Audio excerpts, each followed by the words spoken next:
So, this is the beginning of Esoteric Astrology Adventure number 135C, and we're on page 542. And we've been looking at the effects of this important triangle. He's elaborated rather more. A triangle which started to come to power in 1875 and diminished in its effectiveness by 1975 and emerged into fullest power by 1945, for better or for worse. And I suppose it was a time of victory. It would be then for better. And then he has elaborated the meaning of the Leo part of it, with its association with Uranus, the seventh ray, Aquarius, and the 11th house. And all of the foregoing paragraphs have been about that. Now it looks as if he's about ready to begin discussing the second member of that triangle, sometimes listed after Leo, sometimes listed in the third place, but it's Capricorn. And it's Capricorn, as you have been told, is related, as you have been told, to initiation.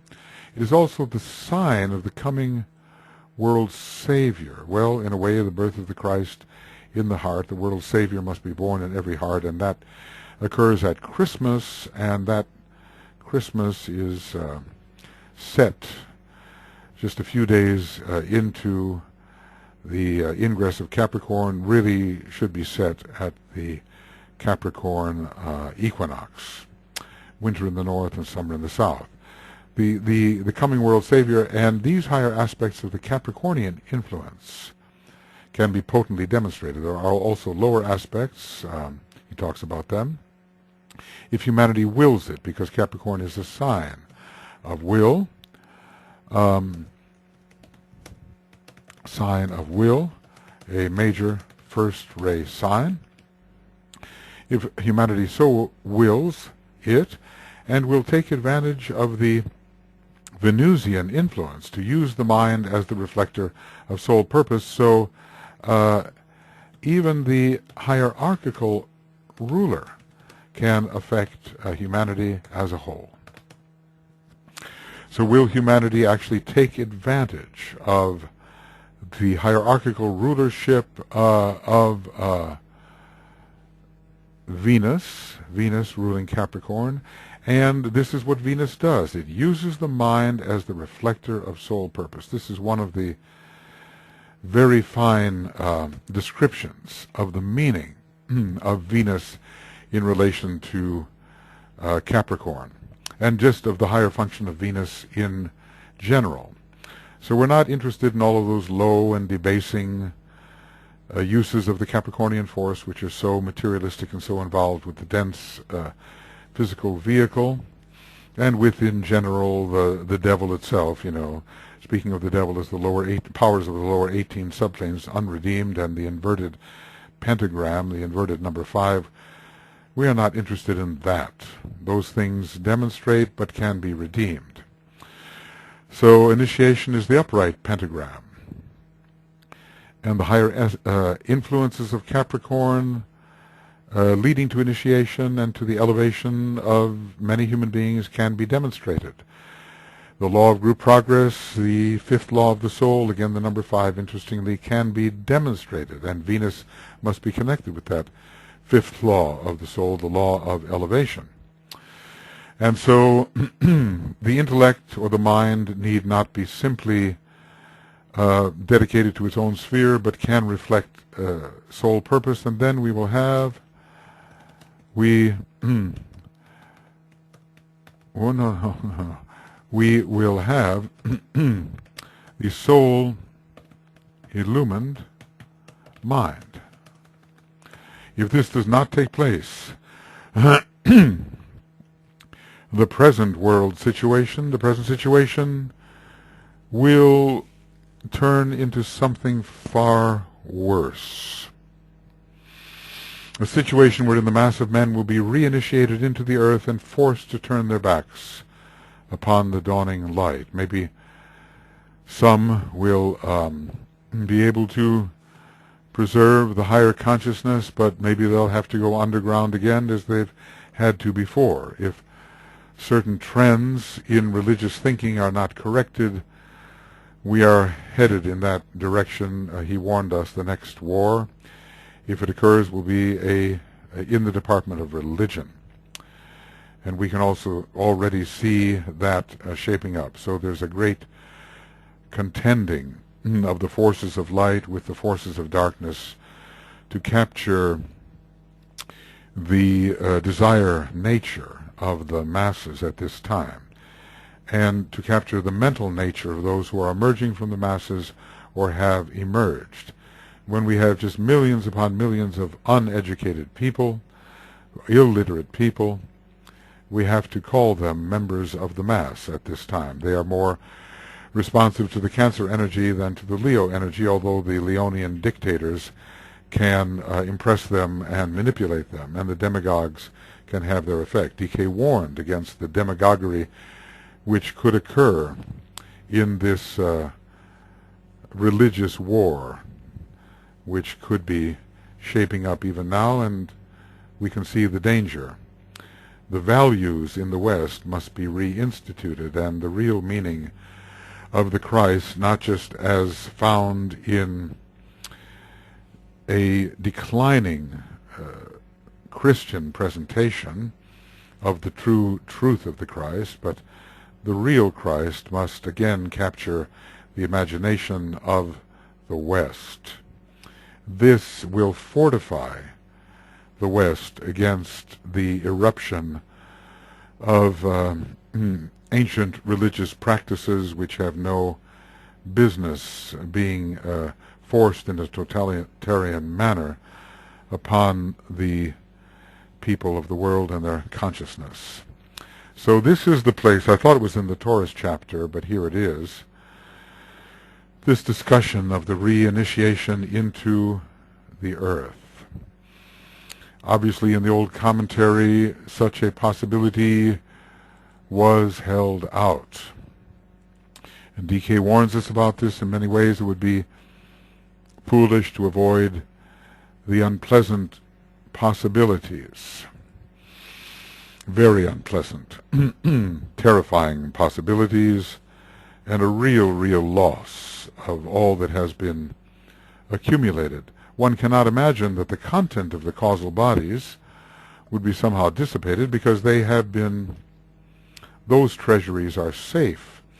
But the opportunity to express the content of the causal bodies would be denied.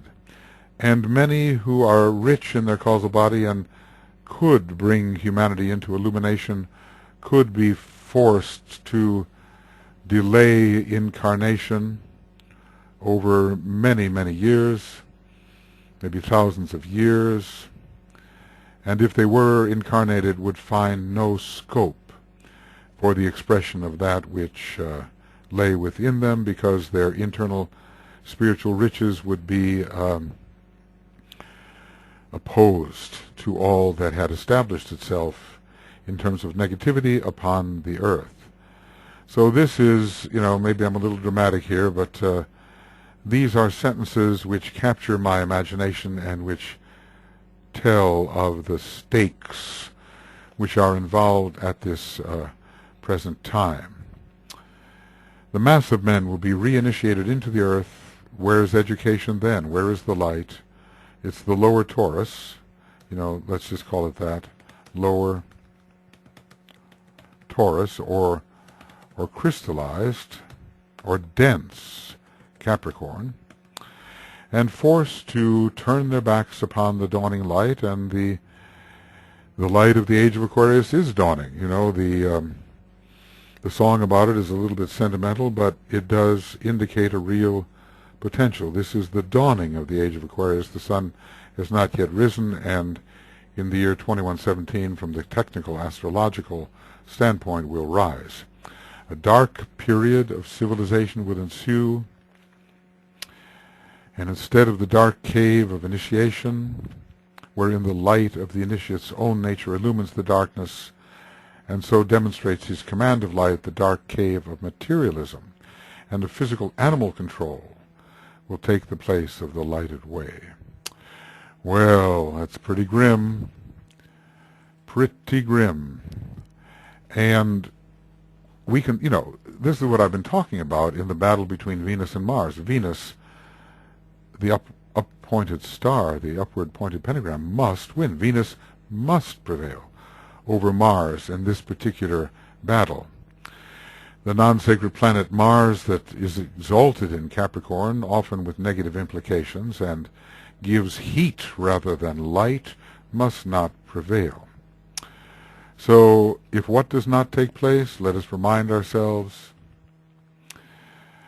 if the higher aspects of Capricorn do not prevail, the sign of the coming of the world's Savior, if these higher initiatory influences do not emerge, if the higher Venus does not emerge, and the mind does not begin to reflect soul purpose, then something much worse than the present, if one can imagine it. They were in the middle of the Second World War, and today so many people are suffering as well. They are denied all manner of liberties, and the four freedoms are not enacted in so many countries. The freedom of speech is challenged, religion is challenged, freedom from fear is challenged, freedom from want is challenged. Even today it's quite terrible, but we have not yet entered this period of reinitiation into the earth. We do have to remember that Aquarius does rule the lowest of the creative hierarchies, and that which is the most material of the hierarchies. And so it is not entirely inconsistent with the idea of reinitiation into the earth. Aquarius is also ruled by Saturn, and Saturn can represent the lower aspects of Capricorn and its crystallization, and Mars, which is the animal nature, can be exalted in Capricorn. Well, kind of takes your breath away. We can be reinitiated into the earth and forced to turn their backs upon the dawning light. A dark period of civilization will ensue. Instead of the dark cave of initiation wherein the light of the initiate's own nature illumines the darkness. This reminds me of the old Egyptian rituals where you were quite in the dark unless you had your own inner light. And only with your own inner light could you survive the crocodiles that were put along your way. So otherwise you might just walk right into them. So self-generated light necessary for the initiate. So instead of that dark cave of initiation, and so demonstrate our command of the light, so we can see the path ahead of us in the apparent dark, the dark cave of materialism and of physical animal control will take the place of the lighted way. Sometimes when people are conceiving of what heaven is, they give it a very material twist.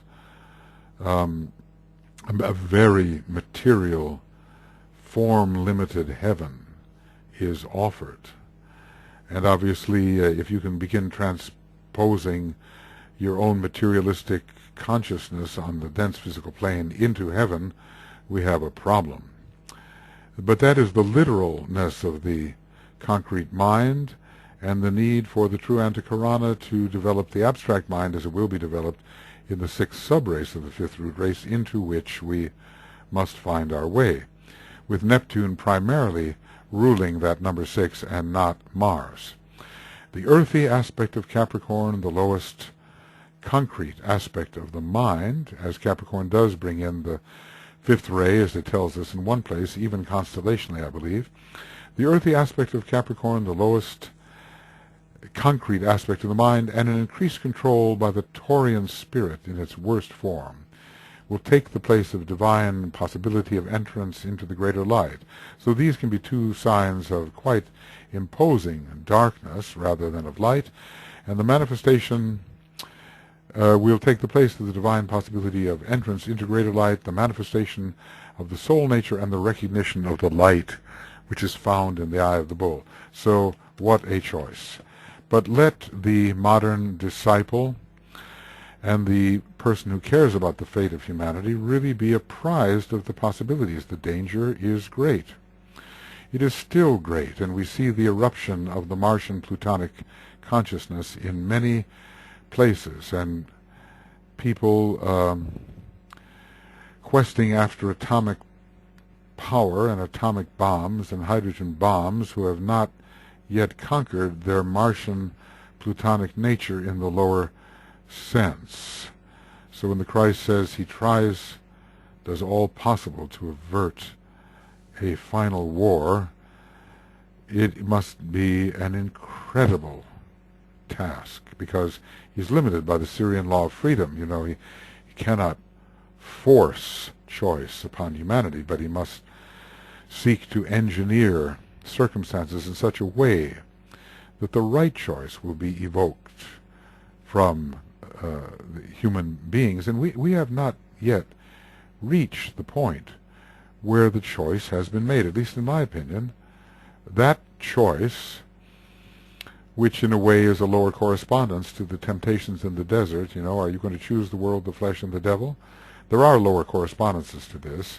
The Christ, of course, had a very high task, and maybe it was part of his preparation with the sixth initiation.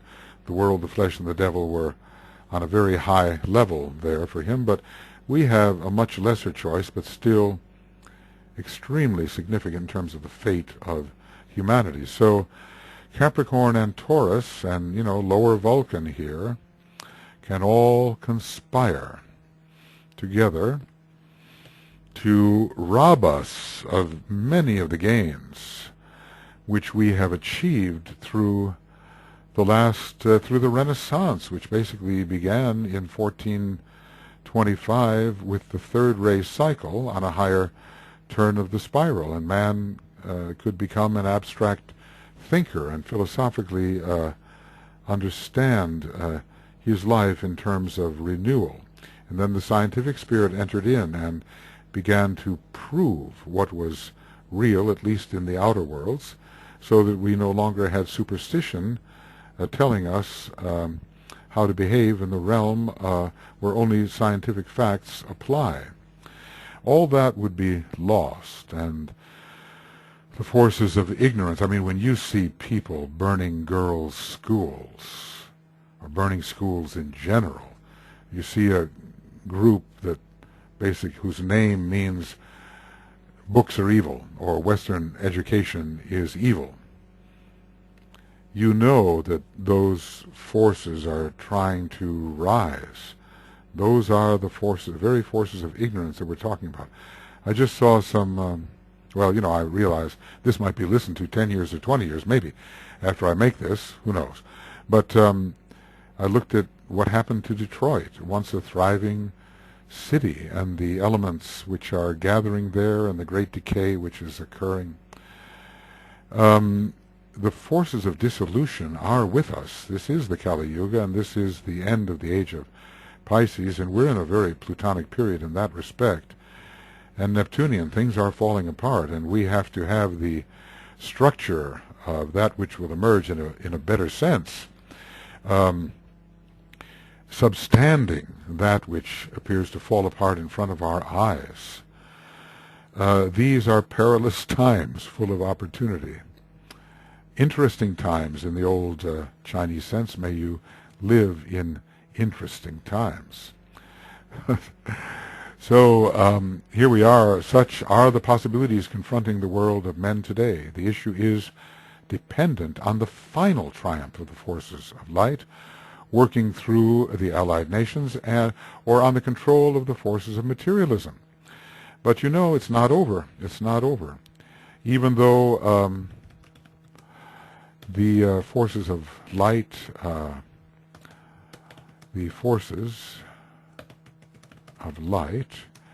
I just want, you know, am I lazy or efficient? I don't know.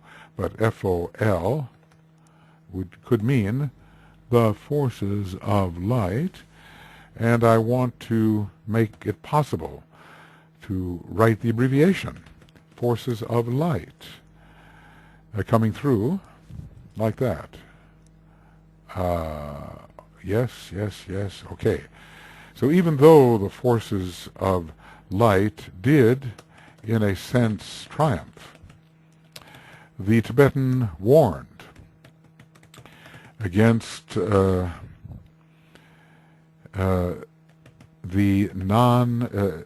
against the, or warned that the forces of darkness had not been completely defeated, and that the door to evil, and through which evil could enter, had remained ajar. And so a growing evil or disease could still be affected. And he warned, he said, look at the parable in the Bible. The man swept his house clean. Was it of 40 devils? I don't know how many devils it was. He swept it clean. And then later found himself in worse condition that he had been in before he swept it clean, because I suppose he stopped paying attention and did not stop the creeping evil which reinfested his house with far more than 40 devils. Well, are we in that situation today? Germany represented materialism in the West and Japan in the East. Materialism. Well, as DK said, through Tokyo, the first ray in its more material aspect emerges. So words to that effect. And of course Germany has the first-ray personality, and Pisces, interestingly enough, is a sign of great materialism when it is misunderstood. You know, the old saying, the mantram, go forth into matter, and Virgo is there as well. So the Pisces-Virgo axis is very material, and also gives us, through love, the redemption from materialism. I would also add that those in both nations, and there are many such, who in both nations, and there are many such, represent the lighted way, were so imprisoned in their environment and so dominated in their personalities by the thought form of the powerful rulers that for them right action was impossible. I'm reminded here of Dietrich Bonhoeffer. Is that how you spelled his name? Dietrich.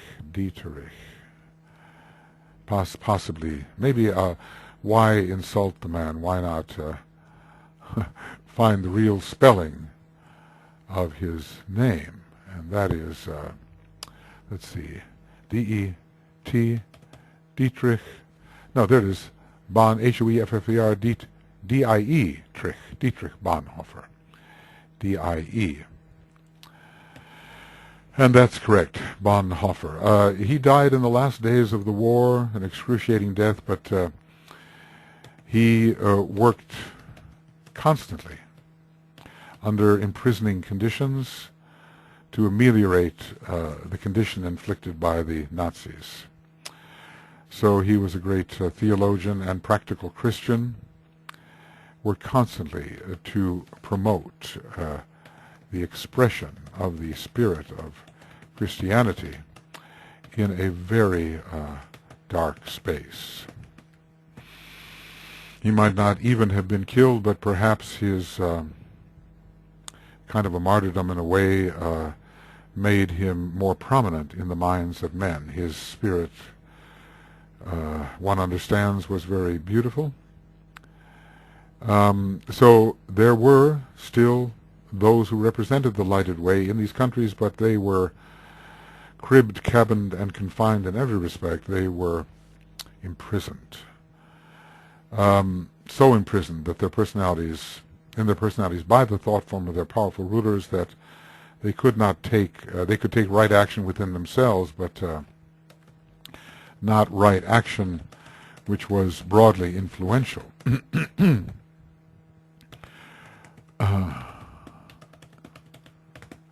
So it is this thought which prompts the hierarchy to renewed effort, I suppose, seeing the possible dire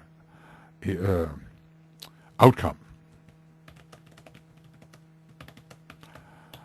for humanity. Renewed effort. The forces of light recognize and work for the spiritual good of all people, irrespective of their national relations. It's just egoism on a national scale. Nationalism is. They are working for the release of Germany from the glamour which descended upon her people. Notice he didn't really mention Italy here. He said Japan, materialism in the East, and I suppose under Capricorn made it fairly easy, and Germany, materialism in the West, regardless of high words which would indicate something different. Regardless of listening to Wagner and listening to Beethoven, what did Hitler say? That Nazism without Wagner is unthinkable. Well, all right. Probably Wagner did not have that in mind, although he had a very strong Taurian energy in his nature. So they are working for the release of Germany from the glamour which descended upon her people all too easily through the Pisces personality. The hierarchy makes the distinction between the bewildered mass, the wrongly educated youth, and the obsessed leaders in all branches of the government. The latter are shells, obsessed by evil entities, and hence their dynamic one-pointed potency, hence also their extreme skill and cunning. This is so interesting. You know, where was the real Hitler, Streicher, Goebbels, Himmler, Ribbentrop? Where were they really? Nothing but shells. Well, I suppose the entity is still there, but the great evil entities are overpowering. So there was a bewildered mass, not knowing right from wrong and following what seems idealistically promising. The wrongly educated youth, educated into thinking that they were part of a super race, and of course the obsessed leaders, who through ages of selfishness put themselves into a condition where they could be easily obsessed without the heart power.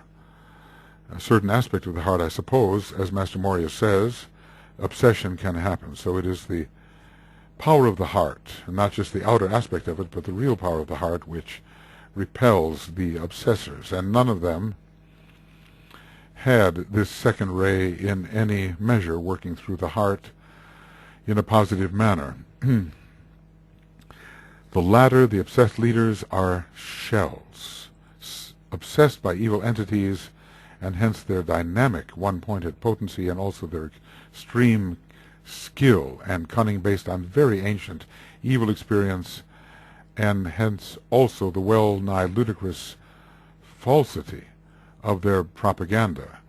Still, the whole idea of the big lie was there, and if you want a lie to be believed, tell it big and tell it with conviction. Ludicrous falsity of their propaganda, very ancient evil experience. Who were these entities? He says, speculation anent which is profitless and dangerous. So the hierarchy is not throwing the baby out with the bathwater. It realizes that many people under their spell were not so responsible for the evil. They were simply bewildered, misled. They were deluded by the destroyers of souls, the deluders of souls, and the manipulators of souls, the three types on the first, second, and third ray, who allowed their dweller to get the better of them. So these entities, who fled at the end, of course, when there was no further purpose in staying there, leaving the psychologically racked host to wonder what had happened, I suppose. They are the spirit of materialism embodied, devoid of all true feeling and perception, lacking the light of love and understanding, but powerfully animated by the energy of substance itself. He's saying a little bit about the members of the Black Lodge, the lords of, how does it go, wicked lust and hateful something. It goes, I'll just put it, wicked.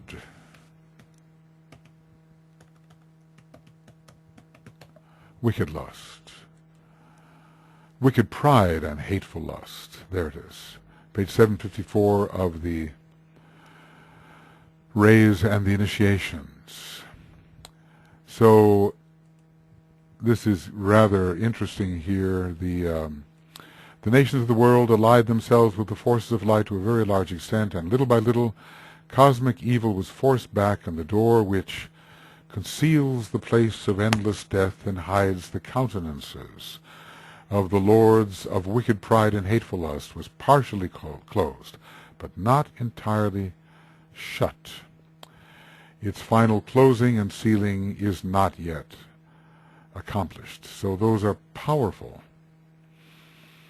powerful words. Wicked pride and hateful lust. The door which conceals the place of endless death, death to real consciousness, I suppose, and hides the countenances of the lords of wicked pride and hateful lust. Okay, so they are the spirit of materialism embodied. They are under the captivity of a great material deva, much allied with the previous solar system. Many of them, most of them, I say, are first-ray souls. They have a powerful first ray in some respect, and probably are from the initiates of the previous solar system, having basically the third-ray monad, devoid of all true feeling, maybe glamorous feeling, but not devoid of, and perception, because they are lords of unique blindness. They have a what's called unique blindness, lacking in the light of love and understanding, but powerfully animated by the energy of substance itself. So the moon and Vulcan negatively, and material energy, and even Aquarius, which rules substance in its lowest grade. The lowest of the creative hierarchies could animate them. It is time that men woke up to the nature of these beings who sought, under the present grouping of constellations, to enslave the race. We can imagine Leo, Capricorn, Pisces. What do we have? Wicked pride. We have Capricorn, hateful lust. We have Pisces, delusion. I'll put that in, wicked pride. And Capricorn, the goat is ever sexually aroused here. Hateful lust, and also Pisces, extreme glamour and illusion, or delusion. The earthly influence of Capricorn made their activity possible. Interesting how many of them, Philip Lindsay did an analysis here. A lot of them had the Capricorn moon. Hitler did too, and the sun in Taurus, and an elevated Saturn in Leo, a shambolic influence inverted. And who would know that? Because probably others with his similar horoscope did not respond in that manner, but he had much preparation. He thought he was, in the Parsifal legend, he thought he had been Klingzor, who was the carrier of the Spear of Destiny, and who was once a member of the Brotherhood, but had fallen away into the darkness, and then thereafter sought to lure every knight of the Grail into his own evil fate. So the earthly influence of Capricorn made their activity possible. Well, DK has said, the best of men and the worst of men. They themselves have been evoked out of their evil past by the material side of humanity itself, brought forward, and the potency of the mass selfishness of mankind. Now, remember where he said that the present leaders of the forces of light and the forces of darkness are the same as in the Atlantean War. And that's an amazing thought, really. The Atlantean War is that. Well, these are grave thoughts, that these beings who may have been the very leaders of the great Atlantean War on the negative side, with men like Churchill and Roosevelt on the positive side, that these leaders had been evoked out of their evil past. Maybe they would not have incarnated. Maybe they would not have incarnated in any kind of position of power by the material side of humanity itself, since, we're not just talking about the leaders here. We're talking about actually the members of the Black Lodge and how closely they were brought in relationship to humanity. So they are the spirit of materialism itself, and the materialistic aspect of humanity reinforced by Capricorn brought them closer, and by the masked selfishness of mankind. Such a Martian factor. We see how Mars, the exalted planet in Capricorn, is related to the five senses and to dense material science, orthodox science, the kind of science that is very limited and deals only with that which the senses present. The whole thing is like an attack by Mars and lower Saturn. In like manner, the forces of light can be evoked in tremendous potency, but only by the massed aspiration and spiritual desires of the people of all the earth. Now, maybe that did happen, and maybe that's how, maybe this took place writing, let's say, before 1942 solstice, winter solstice, or December solstice, maybe. Because he may not, he will only tell us that there was a sufficient upreaching towards some sort of salvation, towards the hierarchy, and the lords of liberation responded.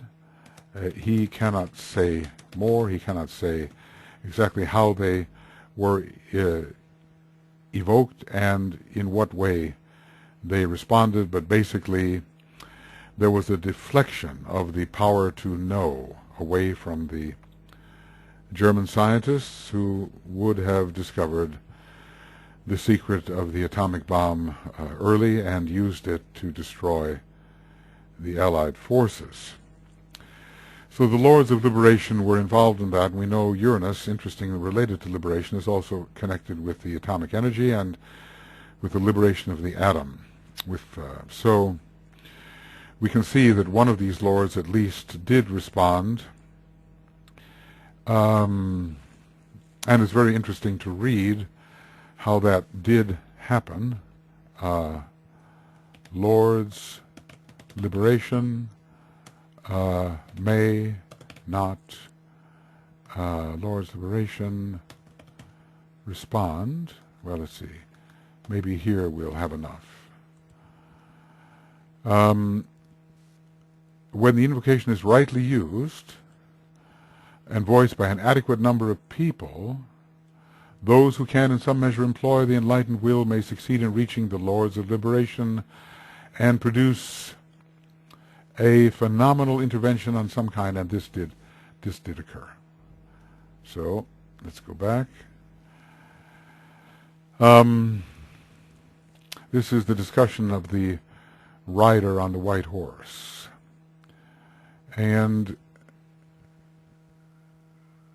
well, here, somehow under the Lords of Liberation, is the discussion of how this did happen. the Lords of Liberation could be successfully invoked, the spirit of peace might appear. And this is a continuing invocation occurring after 1942 and 1943 and 1944. Here it is. The necessity to withdraw was averted. I may not say in what manner, beyond telling you that the Lords of Liberation took certain unexpected steps. This they were led to do owing to the invocative powers of humanity used consciously by all those upon the side of the will to good and unconsciously by all men and women of goodwill, and owing to these steps the efforts of those fighting in the realm of science for the establishing of true knowledge and right human relations were aided, and the trend of the power to know and to discover a definite form of energy was deflected away from the demanding evocative minds of those seeking to destroy the world of men, leading to a form of mental paralysis. Those seeking to emphasize the right values and to save humanity were simultaneously stimulated to the point of success. So it occurred somehow in the first ray, fifth ray area, which rules atomic energy, and the hierarchy did not have to withdraw. So that is page EXH, page 494. EXH, whoop, let's do it this way, 494. So he may not say how the need to withdraw was averted, and apparently there was sufficient massed aspiration and spiritual desire to make some kind of intervention on a high level which affected the mental plane possible. Okay. So maybe this was in fact also written before 1942. He goes on, speaking of Capricorn, of course, we have discussed already Leo considerably. The Venusian influences, as you will have noted, brings in likewise the influence of Libra, and we might say also of Taurus. You find today a cycle wherein an appropriate balance or point of equilibrium has been brought about, which is a correspondence to the great point of balance on the path of involution when spirit and matter balanced each other, making the upward arc of evolution the next possible step. So this is a large planetary happening, this reaching of the point of balance. I mean, remember when he talked about this, the crises of Capricorn, Leo, individualization, Libra, the point of balance between spirit and matter, and Capricorn, the movement towards initiation. You will find today a cycle wherein an appropriate balance or point of equilibrium has been brought about on what is a correspondence, at least in the present cycle of humanity, to the, let me put that down, in the present cycle of humanity, to the great point of balance on the path of involution when spirit and matter balanced each other. I suppose maybe at the turning point, the full descent, and then the upward arc, to a great point of balance when spirit and matter balanced each other, making the upward arc of evolution the next possible step. So perhaps the rising of humanity and the balancing of those negative forces which were evoked out of their wicked past makes the rising of humanity possible. This balance between the forces of light and of darkness. This time the balancing is on mental levels and maybe not on the very low level where forms, evolutionary forms, can begin to be devised. This time the balancing is on mental levels. In the earlier crisis it was on the physical plane. Yes, indeed. So you know which ones I mean. If I were to turn to this, okay, and this would be the pictures, you know.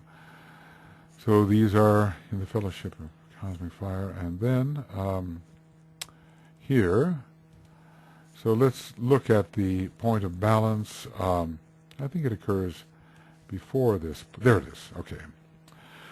This is the path of involution, and the point of balance is reached here on the physical plane, and then the evolutionary ascent can begin. But this time we're talking about the mental plane. That seems to be the place where the intervention of the lords of liberation took place. This time the balancing is on the mental plane. In the earlier crisis, it was on the physical plane. The point of equilibrium is to humanity, to the sons of mind. That's what we are, and also, in a way, so are the solar angels.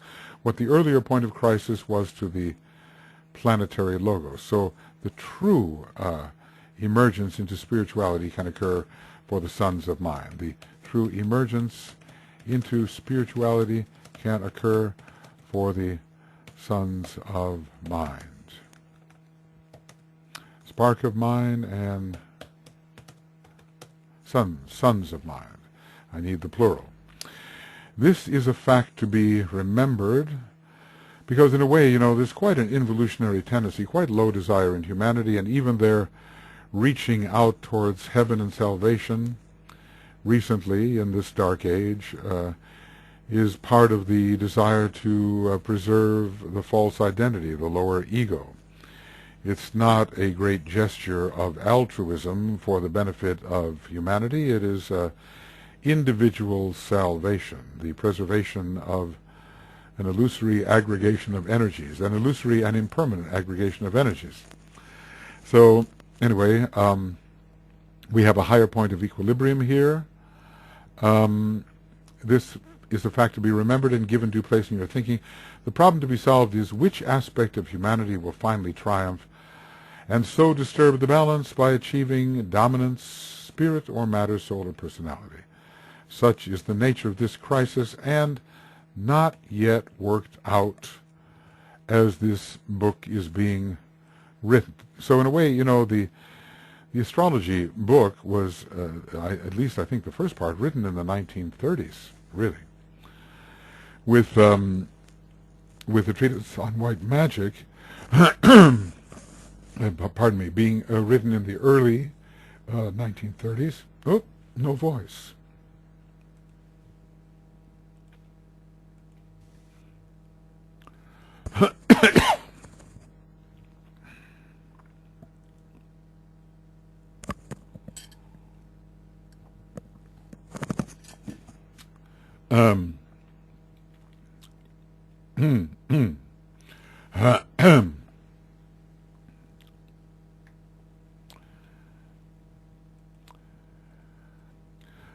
Maybe my voice has somewhat returned here. This is the 6th one today. I'd like to go for 9, but okay, we'll see. So it's still a question when the Tibetan is writing this, and maybe, here's how it went. Treatise on White Magic, and then Esoteric Psychology 1 and 2 were written in the 1930s, probably later in the 30s, and maybe approaching the war, Esoteric Astrology, and maybe to some extent in the 1940s. As I say, I'll have to check with my friend Keith, who probably has a better notion of this and more records of this, but we get the idea. Maybe the question of the withdrawal of hierarchy had not yet been faced. Certainly 1945 had not arrived, and so it is still a question, as this is being written, which aspect of humanity will finally triumph. As in the planetary crisis, that's the earlier one, much earlier,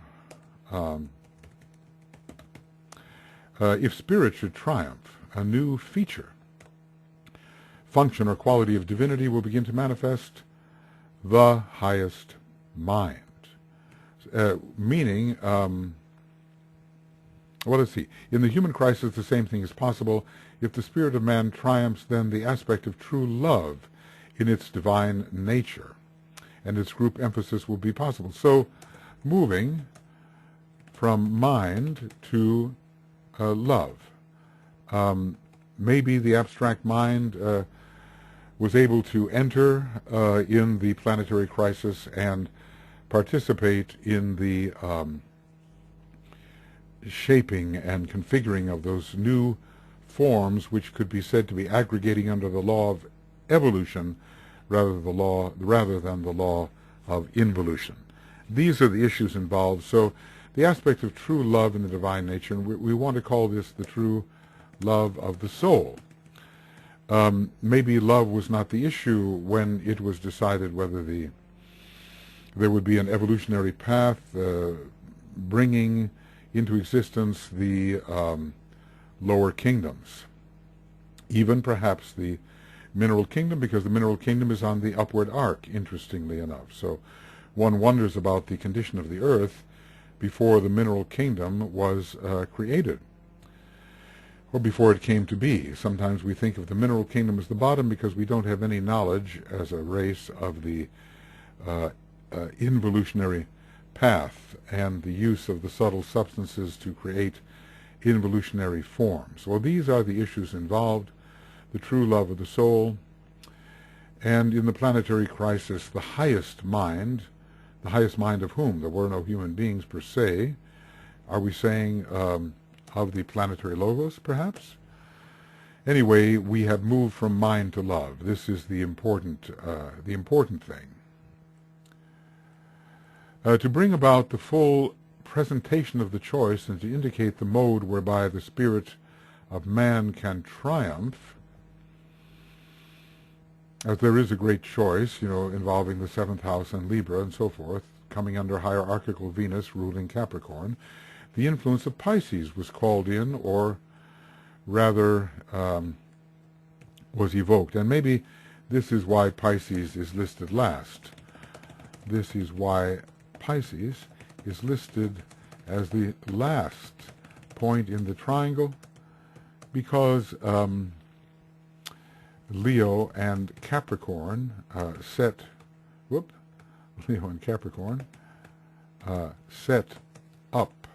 the conditions by means of which Pisces could be evoked.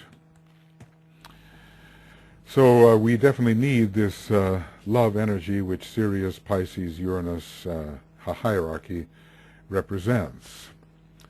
So the full presentation of the choice was being given to the people who lived through that war experience, especially in the critical 1940s, when the highest or strongest influence of the triangle was culminating. 1945. It would have been the period either, I suppose, of defeat or of victory. It was, in fact, the period of victory for the Allies. It is conditions which evoke, aided at times by voiced words of power on the part of the hierarchy. It is conditions which evoke. And the condition was set up. There was a great movement along the Leo line, strengthening both the will to good but also the will to power. And Capricorn set up a choice concerning the reinitiation into the earth or the possibility of initiation along the line of the Christ and the Syrian line. So it is conditions which evoke. Every condition is an invocation. We, as a human being, are an invocation, and our condition will evoke a response, good or bad, aided at times by voiced words of power on the part of the hierarchy. So the hierarchy participated here in the invocation of an energy which could bring triumph, could bring the solution. Pisces, through its ruler Pluto, ruling both the mass and the disciples esoterically. Interesting. Ruling the mass and the disciples esoterically necessitated the triumph of death. Not necessarily physical death leading to the dissolution of the form of man, but in the war and in the concentration camps, this did happen. It is frequently the death or ending of old forms of civilizations which cyclically come and go. Pisces, dissolution, Neptune Pralaya, ruling Pisces in a different way than Pluto does, and Pluto, the finality of the death of certain forms, and these forms can be occurring on the physical plane but also on other planes where it's even more important to get rid of them. It is frequently the death or ending of old forms of civilizations which cyclically come and go, of religious teaching when it does not serve the need of the spiritual nature of the people, as is today the case. And so, you know, Pluto is still with us, and so is Pisces. So there are certain forms of religion, in some place DK says all of which have outlived their spiritual usefulness, which must come to an end. So it is frequently the death or ending of old forms of civilizations which cyclically come and go, not necessarily the form of man, of religious teaching when it does not serve the need of the spiritual nature of the people, of educational processes which fail to educate the developing nature of man and serve only to delude and imprison.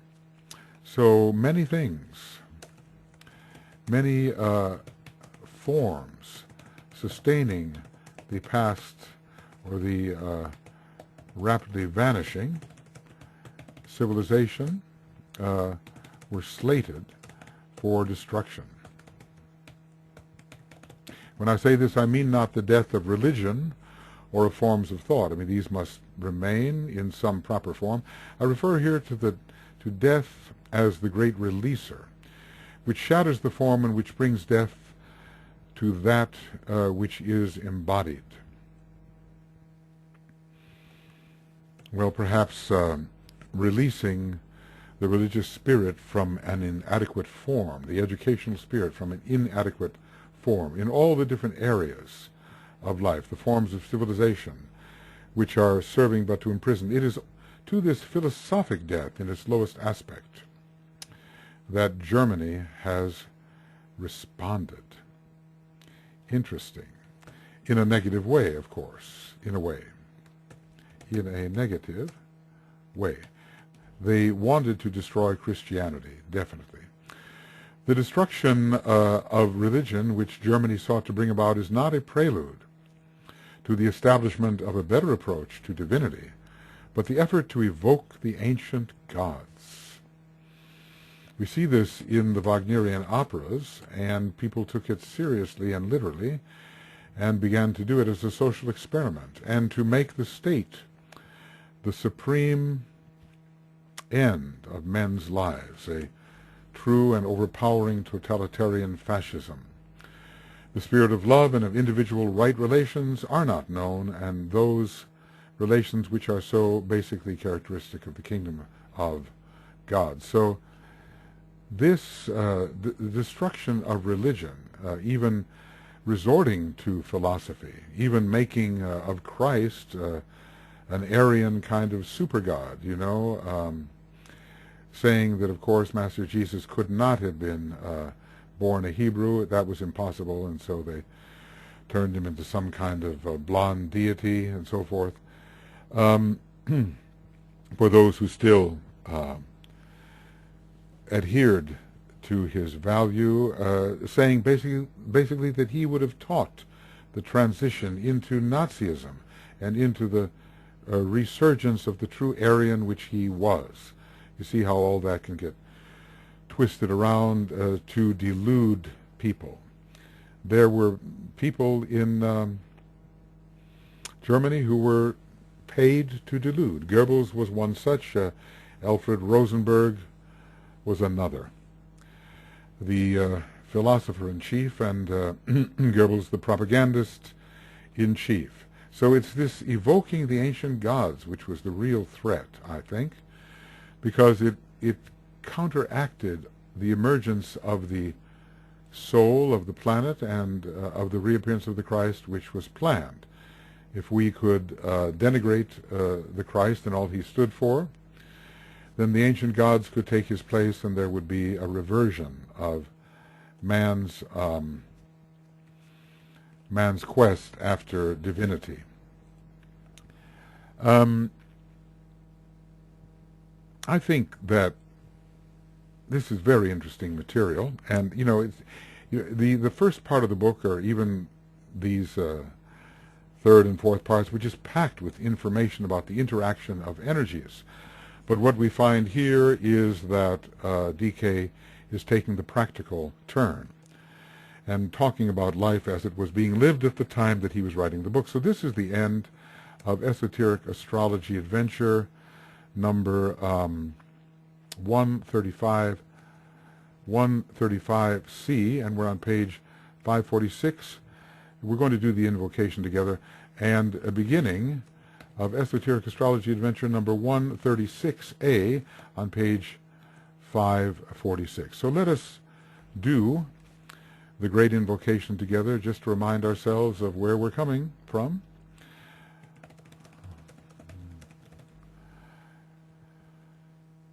Talking about, going against the Christ, a kind of an antichrist first ray, a reversion in a way, but really a reversion back to that which is influenced by matter and the previous solar system and by the energy of substance. But there was a victory, and now the great invocation has been released by Shambhala, and materialism has been struck its death blow, according to DK, through the release of atomic energy, provided we can prevent those weapons of mass destruction from getting into the hands of those who wish to annihilate themselves and others. We're in a very serious moment when it comes to that, but okay, at least there has been a turn. And the possibility of an entirely new spiritual civilization now looms before us and has, I think, a fairly good chance of actually appearing. So,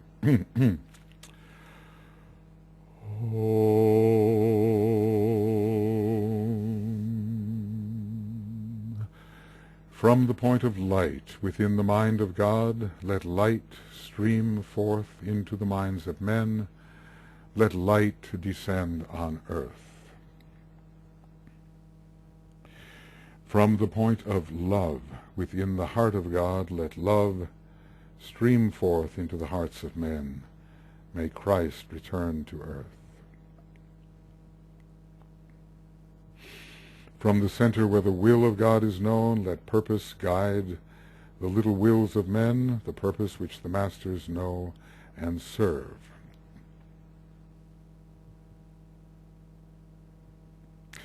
From the center which we call the race of men, let the plan of love and light work out, and may it seal the door where evil dwells.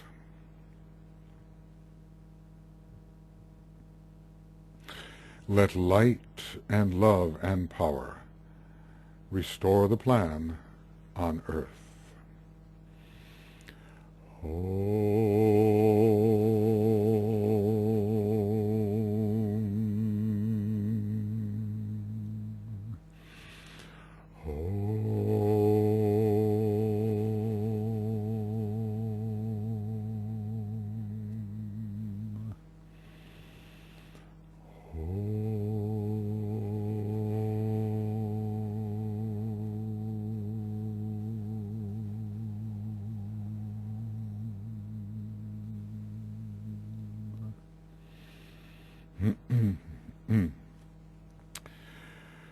Okay, friends, thank you.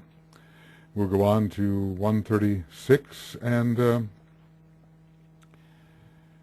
continuing in this interesting section concerning the different countries, their motives, their response to the energies prevalent at the time, and especially the energies on which he's concentrating: Leo, Capricorn, and Pisces. So for now, we'll say bye-bye, and we'll resume at the next occasion, hopefully soon. See you then.